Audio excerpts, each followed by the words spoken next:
ನಾನು ಹೇಳಿದ್ದು ಅರ್ಥವಾಯಿತೆ? ಅದೇನು ಸುಂದರಿ? ಮಾವಯ್ಯ. ಪ್ರಿಯ ಸುರೇಖ. ಅರ್ಥವಾಗಲಿಲ್ಲವೇ ಮಾವಯ್ಯ? ಹೌದು ಸುಂದರಿ. ನಿನ್ನ ಮೇಲೆ ನನ್ನ ಪ್ರೇಮವು ನಡ್ಬೇಡಕ್ಕೋ, ಲಕ್ಷಣ ನಡೆ ಇರ್ಲಿ, ತಡ ಮಾಡಬೇಡ್ರ. ಹಾಗಾದ್ರೆ ಹೇಳಿದರೆ ಕೇಳು. ಚೆನ್ನಾಗಿ ಹೇಳ್ತಿದ್ದಾರೆ.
ಮಾವಯ್ಯ, ಹಾಲು ಹಣ್ಣಲ್ಲವೇ?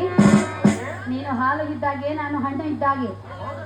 ಮಾವಯ್ಯ, ಹಾಲು ಹಣ್ಣು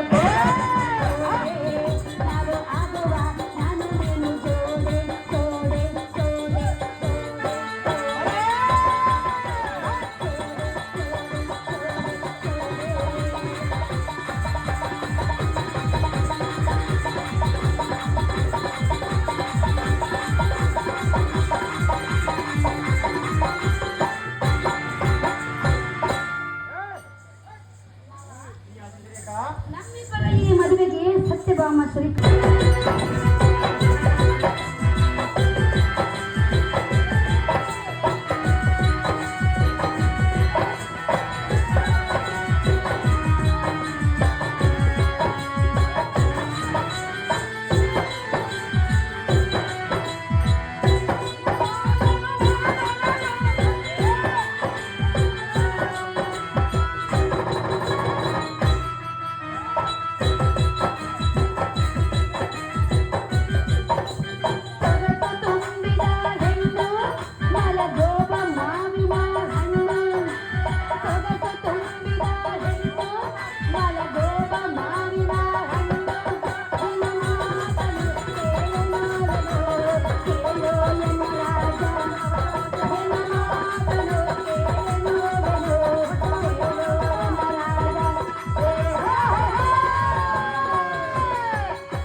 ಮೈಗೆ ನೀಲಿ ಬಣ್ಣದ ಕುಪುಸವನ್ನು ತೊಟ್ಟು ಕೈಗೆ ಹಸಿರು ಬಣ್ಣದ ಬಳಿಯನ್ನು ಉಟ್ಟು ಕಾಮನಾಟಕ್ಕೆ ಬರುವುದಿಲ್ಲೆಂಬುದು ಯಾವ ಧರ್ಮದ ಗುಟ್ಟು?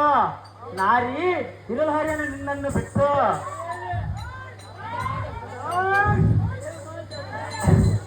ಇದೆಲ್ಲ ಹುಚ್ಚು ಮಾತು.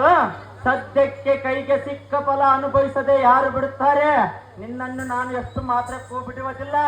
ನಿನ್ನನ್ನು ಗಟ್ಟಿಯಾಗಿ ಬಿಡಿದು ಎನ್ನ ಮನಬಿಷ್ಟವನ್ನು ತೀರಿಸಿಕೊಳ್ಳುವೆನು. ನೋಡು ನಾರಿ, ಒಡಂಬಟ್ಟು ರತಿಕೆಳಿಗೆ ಮನಗೊಟ್ಟರೆ ಸರಿ ಇಲ್ಲವಾಯಿತೆ. ನಿನ್ನ ಅಗಣಿತ ಮಾತಿಗೆ ಇಷ್ಟಪಡುವನಲ್ಲ ಕಾಮಿನಿ, ಕಲಂಸ ಕಾಮಿನಿ. ಅಹೋ ಅಭಿಮಾನ್ಯು, ಪ್ರಿಯಾ, ನಮ್ಮನ್ನು ಏನು ಮಾಡುವ ಸುಂದರಿ? ಮದುವೆಗೆ ಮುಂಚೆ ಕೂಡಿದರೆಂದು ಮನೆ ಬಿಟ್ಟು ಹೊರ ಕಳಿಸುವನು. ಮದುವೆ ಮಾಡಿಕೊಂಡಲ್ಲ ಸುಂದರಿ. ನಿನ್ನ ಮಾಡಿಕೊಂಡ ಮೇಲೆ ಕೂಡಬೇಕು. ಈಗ ಕೂಡಿದರೆ ಇವಾಗ ಏನಾಗೋದು ಸುಂದರಿ? ಏನಾಗುವುದು? ಹೊರ ಕಳಿಸುವ. ನಾನು ಎಲ್ಲಿಗೆ ಹೋಗಲಿ? ನಾನು ಇರುವನಲ್ಲ ಸುಂದರಿ. ಅಯ್ಯೋ, ಮದುವೆಗೆ ಮುಂಚೆ ಬಂದು ಬಿಡದೆ. ಹೌದು ಸುಂದರಿ. ಮಾವಯ್ಯ, ಹೇಳುವನು ಕೇಳು. ಅದೇನು ಚೆನ್ನಾಗಿ ಹೇಳು.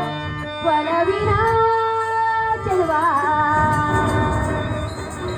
ತಣಿಸುವೆ ಮನವ ಬಾಬಾರ ಬರಿಬಾರ ಬಾಬಾರ ಜೊತೆಗಾರ ಒಲಿದನಿನ ಇದೇನು ಚಿನ್ನ ಲಕ್ಷಣ ರೂಪ ಮಾವ ಇನ್ನು ಎಂದೆಂದಿಗೂ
ಕೊಲ್ಲಿನ ವೀಣೆಯನ್ನು ಮೀಟಿದರೆ ಅದಕ್ಕೆ ನಾದವು ಬರುವುದಿಲ್ಲ.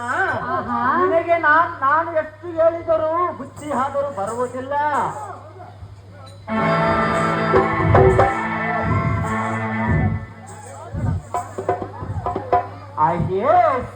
ಆಯ್ಯೇ ಮಂದಗಮನಿ. ಹಾಗಾದ್ರೆ ಹೇಳುವೆನು ಕೇಳು. ಅದೇನು ಚೆನ್ನಾಗಿ ಹೇಳು.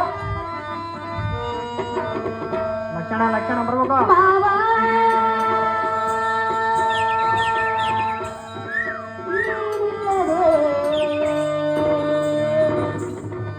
ಕ್ಷಣವೋ ನಾ ಬದುಕಿನೆ ದಿನ ದಿನ ಬಳಲಿ ಬೆಂದಾದಿನ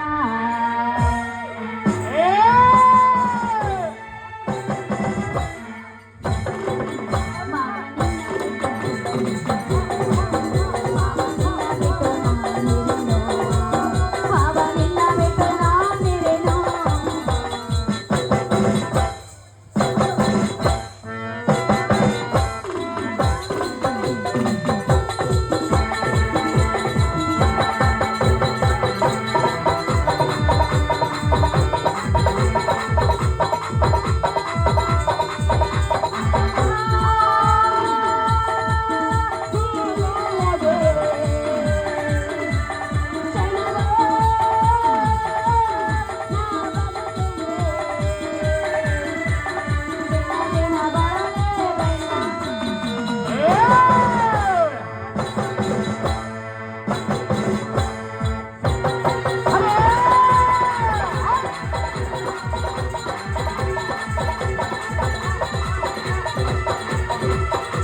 ಕೊಟ್ಟ ಮಾತು ತಪ್ಪ ಬೇಡ ನೆನಪಿಲ್ಲ ನಾರಿ ಮದನ ಕಠಾರಿ ಮಾವಯ್ಯ ಪ್ರಿಯ ಸಸಿರೇಖ ಮದುವೆ ಆದ ಮೇಲೆ ನೀನು ಎಷ್ಟು ಕೇಳಿ ಅಷ್ಟನ್ನು ಕೊಡುವೇನು ಅಲ್ಲಿವರೆಗೆ ನಾರದ ಸುಂದರಿ ತೆಗೆದುಕೊಳ್ಳಬೇಕು ತೆಗೆದುಕೊಂಡರೆ ಆಮೇಲೆ ಪಡೆದುಕೊಳ್ಳುವೆ